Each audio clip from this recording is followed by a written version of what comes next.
What is trial balance? What is trial balance? Trial balance is a statement that lists all the ledger accounts along with their respective debit and credit balances to ensure that the accounting equation, assets is equal to liabilities plus equity, remains balanced.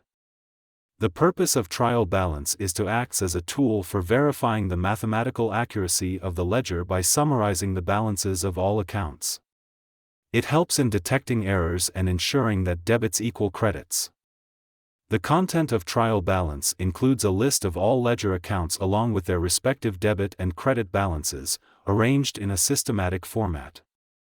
Trial balance is presented in a tabular format, with the accounts listed in the first column, debit balances in the second column, and credit balances in the third column.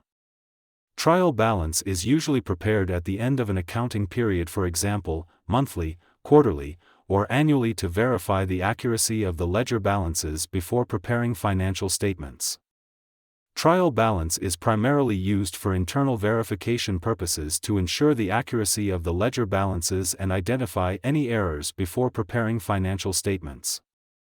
Trial balance itself is not a financial statement, it helps ensure the accuracy of financial statements by verifying that total debits equal total credits. Example of trial balance is given for IDEA. You can see after analyzing 24 transactions you will make trial balance in which debit balance and credit balance are equal. Kindly subscribe my YouTube channel Thesis Helper. Thanks for watching.